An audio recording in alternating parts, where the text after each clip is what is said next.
Well, unfortunate setbacks in the flooding recovery efforts in Ellicott City. Inspectors say buildings are on the verge of collapse, and that's preventing people from getting inside their homes and businesses to assess the damage and maybe salvage some items. Much of the area still looks like a disaster zone after deadly floodwaters virtually leveled the area. WJZ is live with complete coverage. Devin Bartolotta with the frantic calls to 911 as floodwaters overtook Main Street. But first, George Solis with the safety concerns still keeping some away from their homes.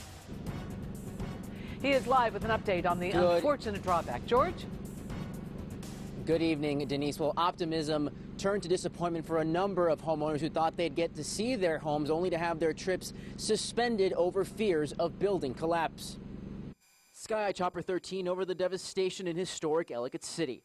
The aftermath of the 1-in-1,000-year flooding phenomenon that proved deadly for 2 people. Today, WJZ granted access for the first ground-level view of Main Street. Once you get behind the scenes and get into a lot of these structures, there's lots of water damage, lots of debris. A lot of it overwhelming for those directly impacted by it all. I've lived here a long time.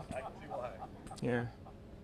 So, yeah, it's sad to see it all torn up. The furious floodwaters damaged more than 130 buildings. Wednesday, a first-time trip home for homeowners displaced by the deadly deluge was cut short after it was determined 2 buildings could collapse at any moment. Nobody wants you guys back in sooner than we do, but we have to make sure you're safe. We have to make sure the folks working down there are safe. And if all the damage wasn't bad enough from the deadly and historic flooding, it's also now presenting new problems. WJZ learning the flood has also caused a sewage leak in the area.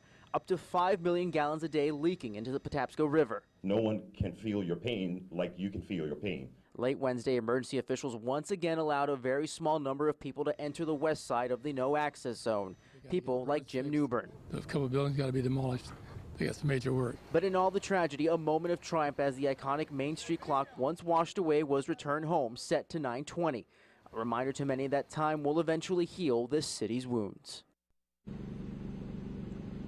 Now, Denise, more than $15,000 has been raised for the 2 victims of the flood, and Howard County officials say demolition plans to bring down those 2 buildings at risk of collapse are expected in the coming days. Reporting, George Solis, WJZ Eyewitness News.